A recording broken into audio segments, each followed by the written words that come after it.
Hi guys, here on this channel we are actively discovering psychology, and in the last previous videos we started to talk about narcissistic trauma. Narcissistic trauma, narcissistic abuse, whatever you call it, it doesn't change the meaning. The meaning that you and your personality are getting completely and totally distorted after these relationships. You are becoming kind of a different person, you are behaving different, you get different behavioral patterns, and these new patterns are not benefiting you, and this is the main problem here. And we already discussed two types of narcissistic traumas that you will have after any relationships with a narcissist. And in the first video about this subject, we discovered a narcissistic trauma of a compensatory way. And later in the last video we discussed a narcissistic trauma of a defeated way, which is a harder option for this narcissistic trauma, because it's pretty much a PTSD after being abused by a narcissist, a psychopath, whoever it is, but you got really messed up and you need to do something about that, because you cannot spend all your life in this condition. What condition it is we discussed in the previous video that I will leave for you in the description box below.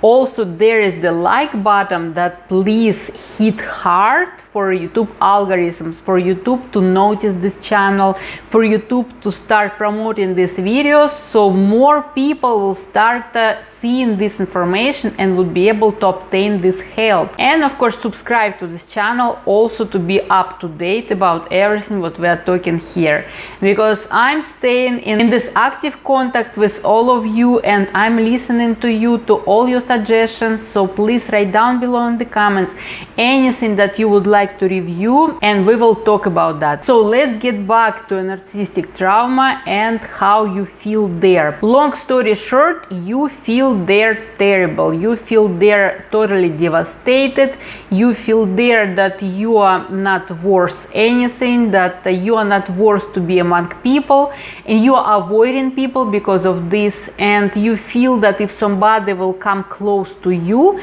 they will see something about you that will make them behave the way this narcissist did.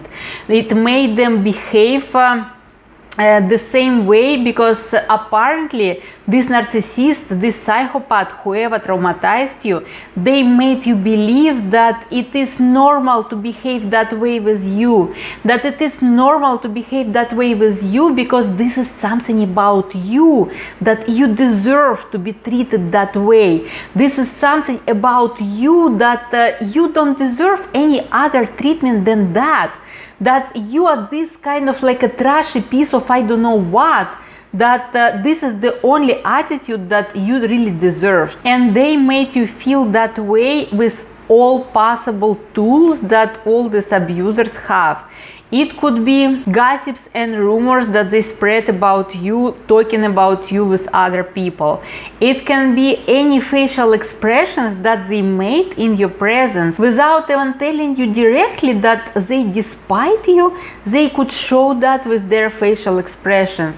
They could roll their eyes, they can do all this kind of noises that will show you that you are doing some nonsense, what you are saying is nonsense, that you are not worth to listen to, that all your thoughts or your concerns that you are bringing up, all this is some stupidity only in your head, and all these kind of things that you start feeling in the end that you are ugly, stupid, and all this list you can continue longer depending on with what you've been abused the most. And now you developed this kind of PTSD where you are avoiding people, when you are avoiding relationships, because relationships for you is this area of danger where you can get abused again, especially when they will see who you really are. Of course, they will see all your defects, they will see who you really are when you are not prepared, where you are not trying hard to show that you're better than you are, when you don't have this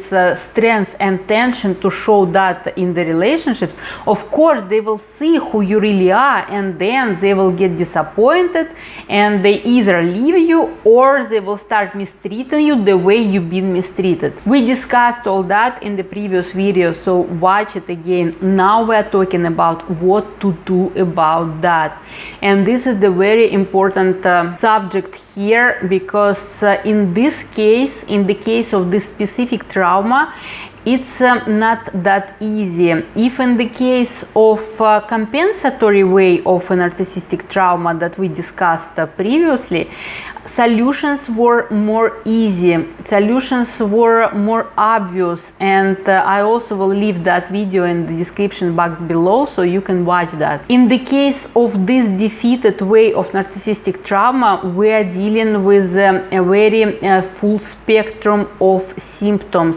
We're dealing with symptoms of depression, anxiety, all kind of personality changes within this traumatizing experience, and mainly all that has to do with abuse changing your behavioral patterns.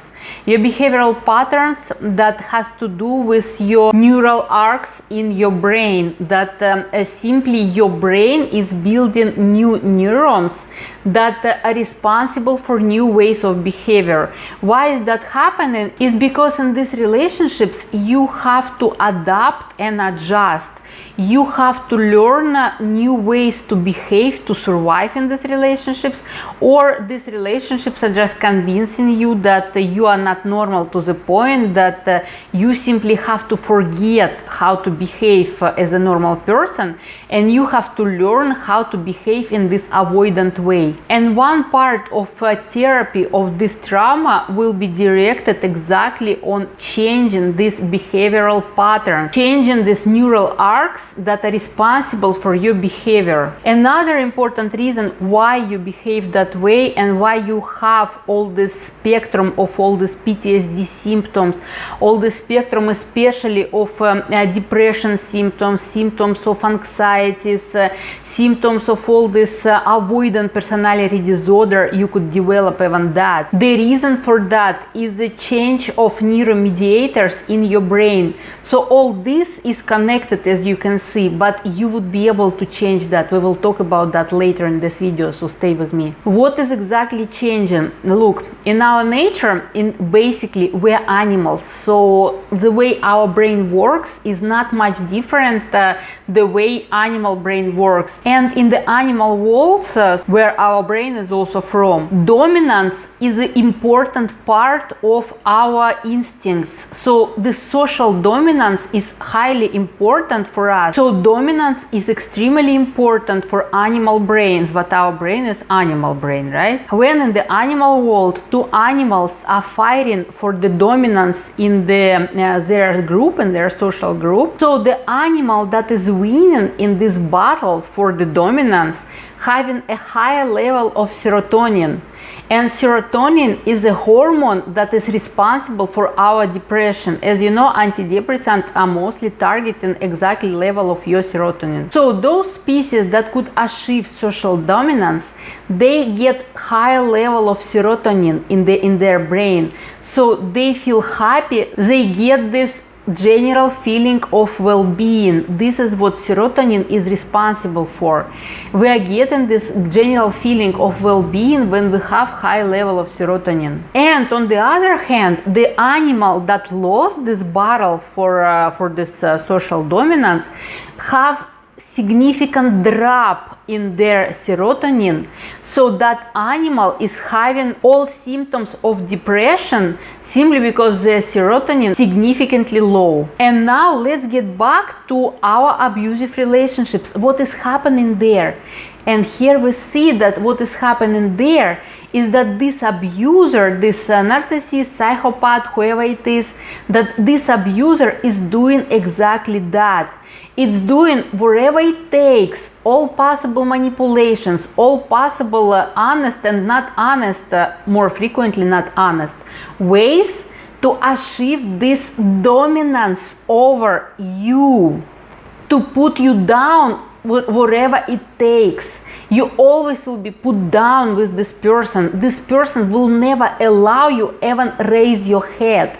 If you will try to raise your head in these relationships, right away you will get some smack in some very unexpected emotional way, of course. So being in those relationships, especially if you grew up in the family where at least one member were a narcissist or a psychopath or anybody from this dark triad, you will learn how to always be under.